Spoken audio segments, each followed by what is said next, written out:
Ready? Guys that are hard of hearing. Yep. 3, 2. Hey, everybody. Curt Schilling here, along with my son Garrick. What's going on, everybody? Happy May the 4th.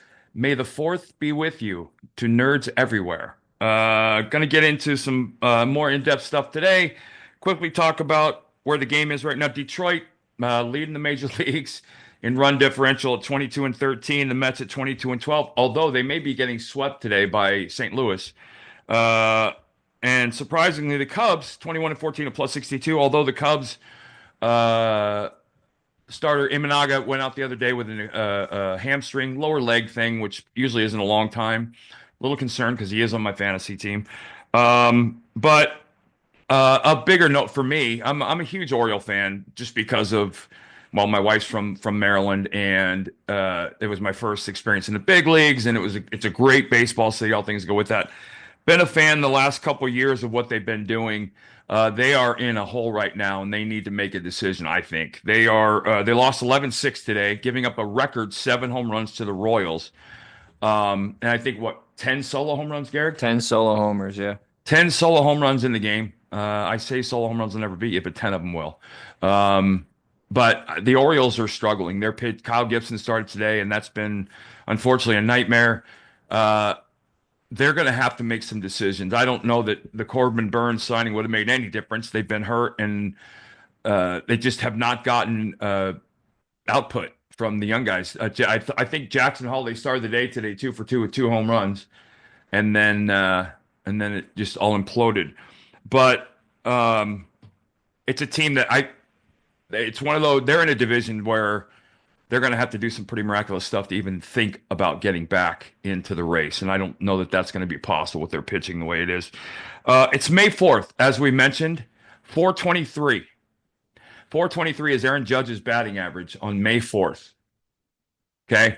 April 15th, 423, half the league. I get it. Guys start hot. April 25th, 423. You know what? You're off to a great month. You might be player of the month. May 4th, 423. All right, let's start watching for some weird stuff because I think his on base percentage is in the mid 500s. Um, I'm not sure I can explain to you why. It's obviously miraculous, but for a guy that big to be that good, um, think about him standing next to Jose Altuve, right? Yeah. That famous picture. Right? Those two strike zones are 2 feet in difference, which means Aaron has to protect an enormously larger amount of space than most people. But again, it's miraculous, and he is making himself. Well, I mean, I don't know if this is his last season. Is he a Hall of Famer already? I'd have to look at the career Yeah, numbers. I mean, Koufax did it on 6 years, it's such a longevity game now, right? I feel like. I wouldn't know. I don't know his career numbers off the top of my head, but I'll look it up. Yeah. Big news out of Boston. Unfortunately, bad news. Tristan Casas out for the year. Uh, and listen, Garrett will show the video of him running to first base, and I'm going to revert back to this because it's something that plays forever. The first 2 weeks of spring training, when the pitchers and catchers show up, and the first week of spring training for position players is all fundamentals. One of the things that they practice, believe it or not, is running to first base, running through first base, running around the bases. There's a proper way to do that. One of the things you're taught literally never to do is lunge. And if you look at the highlight, you can see he blows out doing this awkward lunge to the bag, and not his fault, whatever. But again, early in camp, those fundamentals, which I thought I took so deadly seriously from covering first base and pickoff throws, because in the National League, when you used to hit, it used to matter. Now it still matters, but it's just a different game. Not as much bunting and all the things go with that. But there's a couple games a year as a pitcher you can win or lose based on your ability to handle your position. There are games during the season. I played with three of maybe the best base runners in the history of the game, and Scott Rowland, Jeff Bagwell, Dave Hollins. Um, they fundamentals base running. Those guys were never. They were always a base ahead of where everybody else would be, and those are the things that you work out in spring training. And I saw the play, saw the lunge, and thought to myself, "Oh man!" And he ruptured something apparently, which is he was off to a slow start after a tough year last year. He apparently, according to Alex, had done monster work this winter, and just sad to see. So Yeah, he's fun to watch. One of my favorite guys on that young team. So bummed out. yeah, yeah. There's and you're seeing, and we talked about it. You're seeing a lot of pitching stuff across the game, a lot of arm stuff across the game. I think there's a couple guys that have been recommended for Tommy John, younger relievers. And that's I just don't see an end to it with the love of velocity. We're actually going to talk about pitches today quite a bit. I'm going to get into detail. It's going to be another. I got a new whiteboard. It's a bigger whiteboard, and as you can see, it's got stuff on it. This is a clock face, if you wasn't already obvious. And these are pitches. We're going to talk about them because, and this is the strike zone we talked about the other day, right? This is 12 o'clock, 6 o'clock, 9 o'clock, 3 o'clock, same thing with the clock. But we're going to talk about something that is running rampant and is complete crap. You're hearing people talk about pitchers having 6 pitches or inventing 3 new pitches or uh, just stupid names for pitches that have existed forever. Okay. Um, there's fastball, there's curveball, there's slider, there's changeup, and there's split forkball, same thing, knuckleball. Every pitch is a derivative of one of those things. The only outlier is like a screwball, and you don't see anybody throwing that right now, which kind of amazes me a little bit, but it does anyway. So pitchers don't have more than 4 pitches. They can say they do, but they're that sweeper is just a bad curveball. Okay, and I'm going to use this as this is so basically everything you always hear people talk about we'll talk about the first pitch up here. This is the four seamer, right? Four seam fastball is what I threw probably 90% of my career. And when you reference pitches, a lot of people will talk about 12 and 6 or da da da da da, and that's movement on the clock face, right? This is home plate like this. It's got your 9 quad, but this is ball movement, right? The four seam fastball literally starts and stays in the box. It doesn't move. And this is not a home plate. This is the clock. But when you throw a four seam fastball, it starts here and it ends here. So when I'm working in the strike zone to one of these locations and I throw a four seam fastball down here, it will start there and end there or up here. And then velocity will depend on how many pitches I can make my four seam fastball, right? Now the two seamer it's called a two seamer. It's a sinker. Two seam fastball is a sinker, right? And that means if I'm a right-handed pitcher and I'm throwing a sinker, sinkers break to the arm side of the pitcher. So my two seamer starts here and it breaks. Great ones will break to 5 o'clock. Most of them will break to between 3 and 4 o'clock. But the good hard ones, think Brandon Webb, think Kevin Brown, Logan Webb, and I'm dating myself by saying, but a great right-handed sinker will act almost like a left-handed slider and break hard down that way. Okay, but it starts here. The idea is that all pitches will come from this box and do their thing on the way to the plate. But that's a two-seamer. And then for a lefty, obviously, same thing, other side of the clock. Goes from there down to 7 o'clock or 8 or flatter ones will be at 8. And then you have it's called the curveball, but it used to be called, the true curveball is a 12-6 curveball. 12-6 curveball will start in this box at 12 and it will break straight down. That's a 12-6 curveball. Anything else? So let's talk about the sweeper. The sweeper is so think of Mariano Rivera. Mariano Rivera used to throw a cutter, which started there and broke straight into a left-handed hitter at 9 o'clock. And it was impossible to see because it always came from the same box, right? A left-handed cutter would go into a right-hander at that pace. But a sweeper is a curveball that literally breaks from, let's say it starts out here and it breaks that way, or it starts out here and it breaks this way, down to it's the 12-6 is straight up down. And if you think about it, it's all math, right? If the barrel of the bat is this wide and I'm swinging the bat through the strike zone flat, right?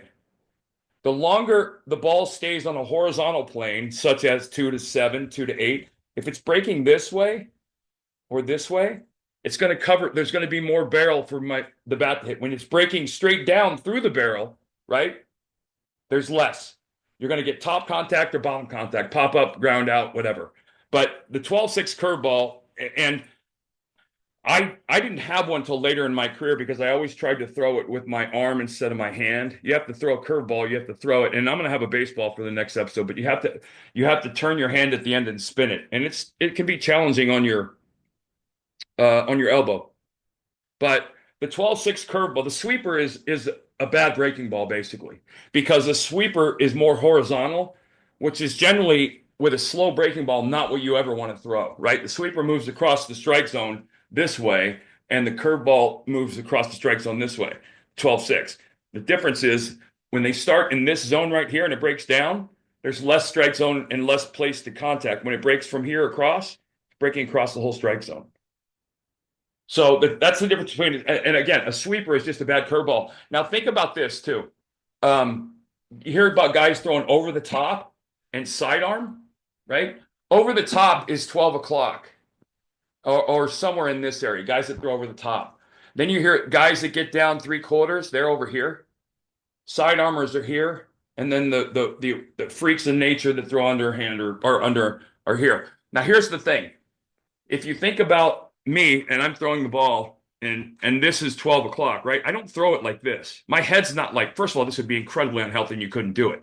What happens is when you see a guy throw over the top, they'll tilt their top of their body out of the way to get their arm at the 12 o'clock angle. This is the hardest angle to hit because you're throwing the ball in a downward plane. The ball is going into the strike zone this way, as opposed to when you're throwing the ball from here or here, it's coming across, it's going into the strike zone in a much flatter plane.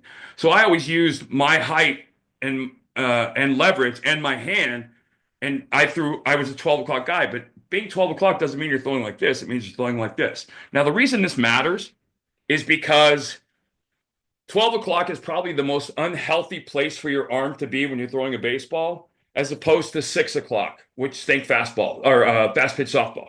Why do you never see fast pitch softball pitchers having rotator cuff surgery? Because this is a natural motion. When your hand and arm come through at the 6 o'clock, it's natural. So the higher up you get here, potentially the less healthier you're going to be, right? And you'll see from behind, you'll see a lot of guys that'll be throwing the ball from here or from here. The problem throwing from here and here is you cannot throw a true 12-6 curveball from this release point because your hand's off to the side. So your curveball is going to be this way. It's going to break more this way or more this way.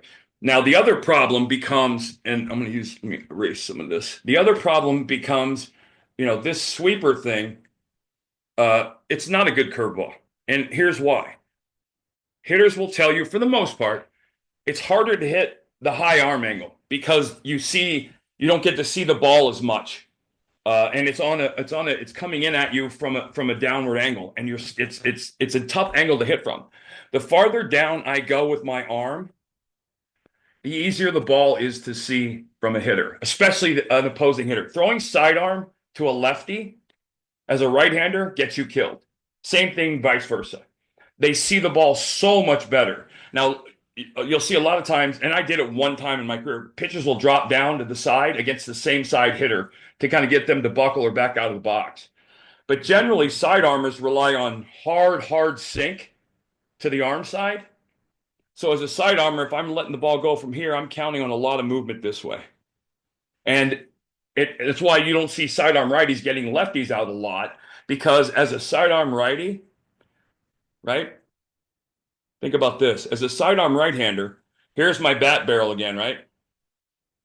If the bat barrel is coming across the zone like this, and here's the middle of it, and I'm throwing from the right-handed side, the ball is breaking down the length of the barrel. So if I might start a fastball on the inside part of the plate to a left-handed hitter, and it's going to break back this way to the middle of the plate towards the barrel, which is what you don't want. You always want, if you ever get a chance to watch Maddox highlights, watch his efficiency, his effectiveness came because of this, right? He used to be able to master both corners, and he could make the ball go that way and that way on that corner, and that way and that way on that corner, right? So you have both corners at 88, 89 miles an hour. But he threw what he was the first guy to make the comebacker famous. I'm sure it existed before, but his comebacker was a ball that he would start in at lefties and run to the inside part of the plate. He could do that to lefties, and then he could throw one that would cut in on you, and you couldn't pick the spin up. He could do the same thing on the outside edge. Plus, he could throw his changeup to both sides of the plate as well. But when as a pitcher, my goal is if you think about Mariano Rivera and his effectiveness against left-handed hitters, what they would pinch hit righties against Mariano because his best pitch neutralized lefties. He threw that cutter that broke this way. And it was hard to pick up, and it was 90 some miles an hour, and it was breaking away from the barrel of the bat. Again, mathematically, the numbers just fall into place. So that's again, the sweeper is a curveball. It's a bad curveball. And if you think about it, 12-6 is a perfect curveball. A sweeper is 2-8 or 10-4 or 3-9 or whatever. Generally, 3-9 and 9-3 are cutters, right? If you can keep it on a flat plane and move it that way, that's good. Now, the slider pitch, I never was very good at throwing, but I saw some of the best I've ever seen. John Schmaltz was probably the guy in my era who had the most dominant slider. Dave Steve was a guy. Now, the slider, we'll start here. RJ. RJ had more of a, so yeah, that's a great example. I'll actually bring that up. Schmaltz's slider started in the box, but it would break. It would almost look like the good ones would go in, they would come at you, and then they would stop and go down. And Juan Guzman for the Blue Jays used to throw a slider, and they called it the manhole. And they called it that because it would go to home plate and then go straight down a manhole, apparently. But it's a very hard pitch. I never had a good one. But slider guy, and I put these numbers up here. For the guys that still get called pitches, called from the catcher, this is generally the numbers you're assigned. 1 is your fastball, 2 is your curveball, 3 is your slider, 4 is your split or your change or whatever that might be. But the slider is, you're seeing a lot of guys now with really, really good sliders. The problem is that they throw the hell out of them. They don't have command of them. And it gets back into the velocity thing. The real good guys, DeGrom, Scherzer, when he was healthy, they had power sliders. And power sliders will generally be 90, 91, 92 with that kind of a break. Schmaltz had the best that I had seen. Dave Steve had the best I've ever seen. So that's 3. That's a slider. The last one, 4, is a split or a change or both. So the split-fingered fastball is, in my opinion, the easiest pitch in the game to throw. Oh, wait, let me back up. Let's go back to RJ real quick. So if you notice, RJ came from the left side at let's say 9:30, 10 o'clock. His arm angle was right in here. Very healthy arm angle. The thing that changed, and so RJ's slider would start, let's go use the strike zone. If I'm a right-handed hitter and I'm hitting against RJ, his slider is going to start out here, and it's going to end up down here. It was more of a sweeper. It wasn't a sharp breaker, but it would sweep across the whole strike zone and end up around your feet, looking like you could make contact with it for 98% of the time until you actually swung. The difference in the problem for hitters was RJ was 6'10", and he was releasing the ball far closer to home plate than any pitcher that ever lived, number one. And number 2, it was a hard pitch. Velocity-wise, he threw it hard. And he worked fundamentally, he worked into righties. Your pitchers are taught down and away, down and away. RJ lived on the inside corner to righties. So as soon as he'd go out here, hitters would jump at it, and that ball would still end up down here. And that mix is just insane and lethal as hell. One of the other, it's funny because now that we go and talking about the split, RJ really couldn't throw a split. And it wasn't because he couldn't throw it. His arm angle wouldn't allow him to. If you're not throwing the ball from the top here of the clock, somewhere in this area, if your release point isn't, you're going to have a lot of trouble throwing a split because a split looks like a fastball if it comes right and it drops straight down. Anywhere from these guys, anywhere from 85 to 93 these days. But it's a pitch designed to, you're never intending to throw. I never did. I might have thrown 5,000 splits in my career. I never tried to throw one for a strike. I tried to throw one in a count when the hitter was swinging for a fastball. Because it looks like a fastball. It starts out here, and all my four-seamers start out in the clock there. And then at the last minute, it drops. But it has fastball rotation. And again, you don't see splits from guys that throw down here. Rarely you might. It'll be a different split because it'll have a little break this way or this way. but it won't be a straight down because you have to release it behind the ball to get it to work. And the changeup, probably the best pitch in baseball, honestly.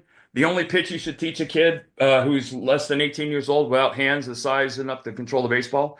Um, I played with a lot of guys with phenomenal changeups. Again, I'll go back to Maddox, probably had the best one because he could command it to both sides. But the best changeups have fastball rotation and they die at the plate. And they'll generally all have downward movement. They'll go one way or the other.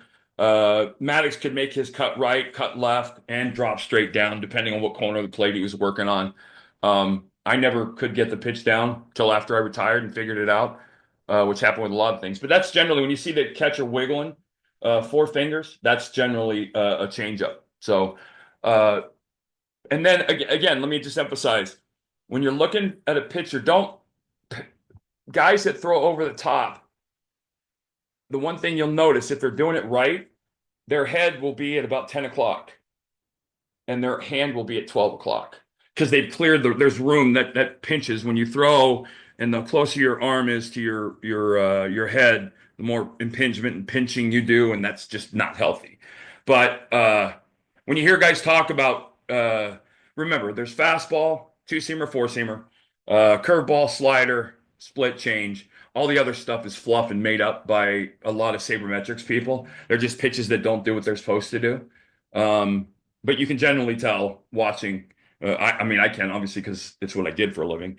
But the clock face, and then think about when you talk about the clock face and throwing a 12. Think about the clock face inside the strike zone, right? This is the clock. I'm throwing a 12-6 curveball here. That means it's going to start at 12 and it's going to go to 6, right? I'm going to throw at the clock in this one.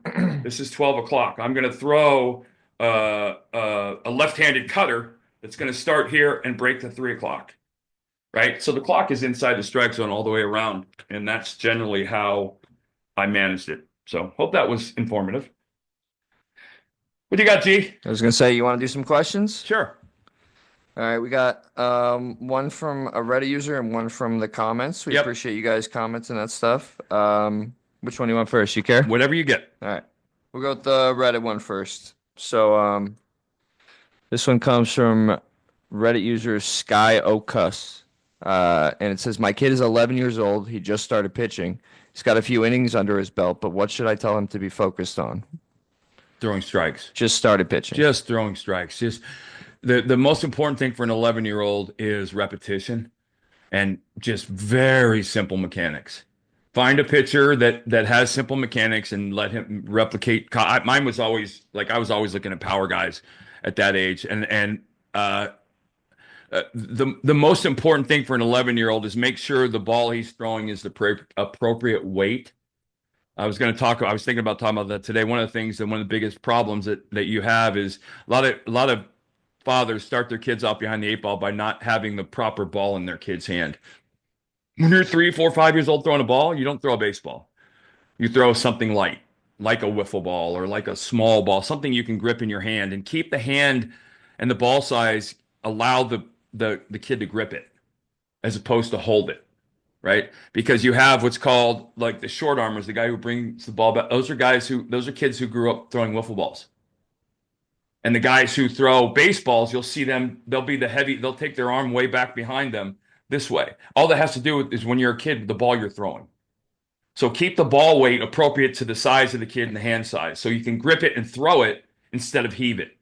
That's my biggest thing. And mechanics, just consistency. All right. And then this one's from a YouTube comment. It comes from Mando GMac. Thanks for leaving that, Mando. Name a former teammate who overachieved and one who underachieved with the stuff they had. Oh, wow. A pitcher that overachieved. Yeah, it sounds like a pitcher with stuff they had, Right.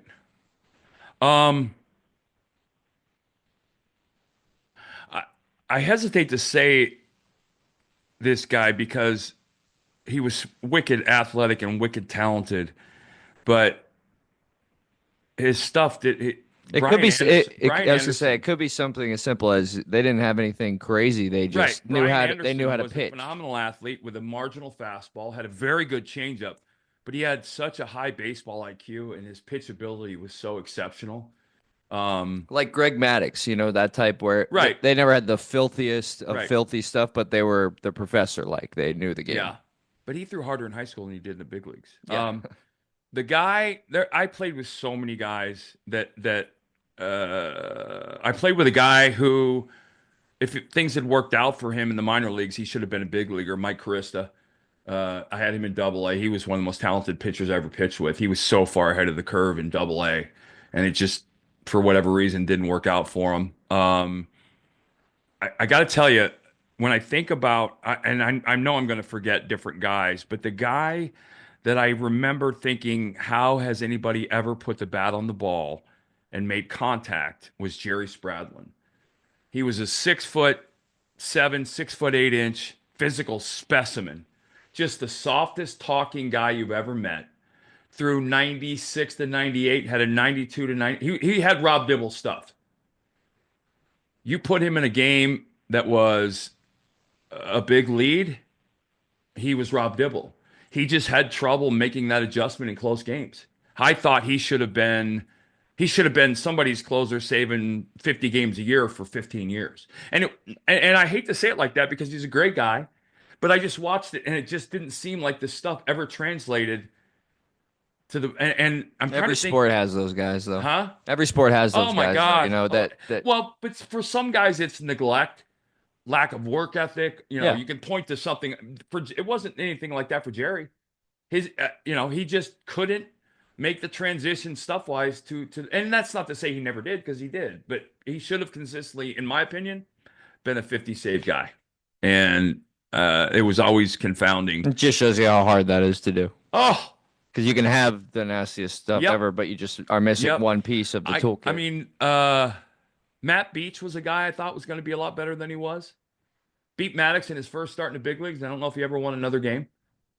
The Um, guy I always think of, and it's not a pitcher, but just in terms of like something you're talking, like JD Drew was one of those guys that you right. always heard like he was about to be the greatest Mickey next Mantle. player. Mickey Yeah. Mantle. The Well, problem with that is if you go back and look at his numbers, he was pretty damn good. who? JD. JD Drew. That's what I'm saying. Like He the was thing you always heard about was him. well, He could care less, kind of. he had the hype that no one was ever going to live up to. Yeah. Well, I mean, but there are guys that like Bryce Harper and Mike Trout that, he was on the cover of whatever magazine when he was 17 and he's still relevant today and Yep. just as clutch. And it was like I said, JD was people might say he never lived up to the expectations. I'll tell you I another guy. personally loved him, but that's why I I remember loved that is because a lot of people said that about him and I would be the one like, "Wow, he's pretty He good." was Like, really good. yeah. I'll tell you another guy who and it was impossible to live up to the hype. I loved him as a teammate. I mean, we could do an entire podcast I of loved him this. as a teammate, and I used to. Other than Mark McGuire and Tony Gwynn, he was one of the few guys I ever went outside to watch batting practice. Was Greg Jeffries. Greg Jeffries had the most pure swing I've ever seen from both sides of the plate. But Greg Jeffries, and I think he'd probably tell you this, he ended up being his own worst enemy. Playing a game where you're going to make 400 outs a year, every out can't be the last out of your life.